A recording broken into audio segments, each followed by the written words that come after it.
सुंदरबन जंगल में ठंड के कारण सब जगह बर्फ ही बर्फ नजर आ रहा था। उसी जंगल में रहती थी टोनी चिड़िया और उसके 2 बच्चे। वह ठंड के मारे बहुत कांप रहे थे। माँ, मुझे बहुत ठंड लग रही है। ऐसा लग रहा है ठंड के मारे मेरी जान निकल जाएगी। माँ, घर भी बहुत टूट गया है। ऐसा लग रहा है यह घर किसी भी वक्त गिर सकता है। माँ, कहीं हमारी मौत ना हो जाए। नहीं बेटा, ऐसा मत बोलो। भगवान ने दुख दिया है तो सुख भी देगा। तुम भगवान पर भरोसा रखो, हमारे लिए कुछ न कुछ जरूर करेंगे। पूरे जंगल में बर्फ ही बर्फ नजर आ रहा था। ऐसा लग रहा था मानो पूरा जंगल बर्फ से ढक गया हो। इसी जंगल में रहते थे कालू कौवा और गौरी कवि। उसका घर थोड़ा मजबूत था और उसके घर में हीटर भी लगा हुआ था, जिसके वजह से उसका पूरा घर गम था। वह दोनों आराम से खाना खा रहे थे। वाह गौरी, तूने क्या खाना बनाया है। खाना खाकर मजा ही आ गया। गौरी सुनो जरा, हीटर को थोड़ा कम करना, मुझे बहुत गर्मी लग रही है। हाँ बाबा, करती हूँ। तुम थोड़ा सब्र नहीं कर सकते? इधर कालू कौवा और गौरी कवि अपने घर में आराम से रह रहे थे। उधर टोनी चिड़िया और उसके बच्चे ठंड के कारण तड़प रहे थे। माँ, मुझे बहुत ठंड लग रही है। माँ, मुझे भी बहुत ठंड लग रही है। हे भगवान, यह क्या? मेरे बच्चों को तो बहुत बुखार है। अब मैं क्या करूँ, कुछ समझ में नहीं आ रहा है। चलो मैं एक काम करती हूँ, अपने बच्चों को गौरी बहन के घर लेकर चलती हूँ, शायद कुछ मदद मिल सके।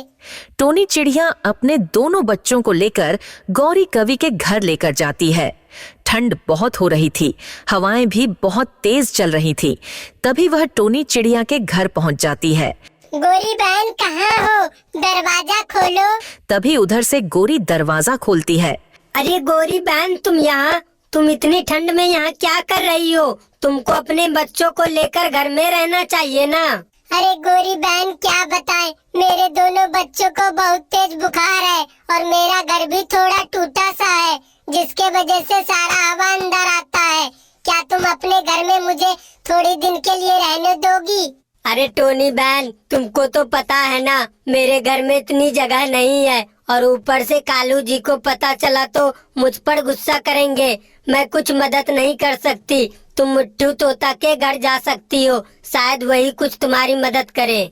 टोनी चिड़िया दुखी होकर दोनों बच्चों को लेकर वहां से चली जाती है और एक पेड़ के डाली पर बैठकर बहुत रोने लगती है और वह भगवान को याद करती है। हे भगवान, आपने मुझे किस जन्म का दुख दे रहे हैं? ऐसा दिन देखने से पहले मुझे मार क्यों नहीं डाला? मेरे बच्चे मेरे सामने मौत से लड़ रहे हैं। अब मुझे जिंदा रहने का कोई हक नहीं। मैं अभी इसी नदी में कूदकर मैं अपनी जान दे दूंगी। जैसे ही टोनी चिड़िया नदी के किनारे जाकर नदी में कूदने लगती है, तभी उधर से एक परी प्रकट होती है और वह कहती है, रुको, तुम अपनी जान क्यों गवा रही हो? ऐसा क्या हो गया जो तुम अपनी जान पर उतर आई?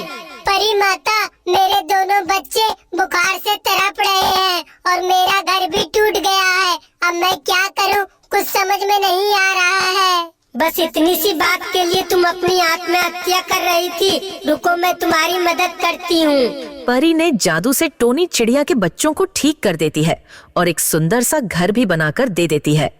वह घर ऐसा था, चाहे कितना भी आंधी तूफान आए और ठंड या गर्मी, उस घर को कोई कुछ नहीं बिगाड़ सकता। धन्यवाद परी माता, आप नहीं होते तो पता नहीं हम इस दुनिया में नहीं रहते और मेरे बच्चे भी बुखार से तड़प तड़प कर मर जाते। धन्यवाद परी माता। सुनो टोनी चिड़िया, एक बात को ध्यान में रखना, तुम दूसरों की मदद करना। कोई भी पक्षी भटकते भटकते तुम्हारे पास आए तो उसको निराश मत करना, अपने घर में उसको रखना और तुम्हारी घर की तरफ कोई भी बुरी नजर से देखेगा तो उसका बुरा हाल होगा। इतना कहकर परी वाहन से चली जाती है। इधर कालू कौवा टोनी चिड़िया का घर देखकर बहुत जलता है और उसके घर में आग लगाने की साजिश रचता है। सुनो गौरी, आज की रात हम टोनी चिड़िया के घर जाएंगे और उसके घर में आग लगा देंगे। फिर हमसे बढ़िया इस जंगल में किसी का घर नहीं होगा। फिर कालू कौवा रात होने का इंतजार करता है। जैसे ही रात हो जाती है तो कालू कौवा टोनी चिड़िया के घर चला जाता है और वह जैसे ही आग लगाने की कोशिश करता है तो उसे एक चेतावनी मिलती है। सुनो घमंडी कालू कौवे, तूने बहुत गलत किया, अब तुम्हारे साथ भी गलत होगा। जाओ, मैं तुम्हें श्राप देती हूँ, तुम्हारा घर जलकर राख हो जाएगा। यह सुनकर कालू कौवा हैरान हो गया और उड़ते उड़ते अपने घर जाने लगा।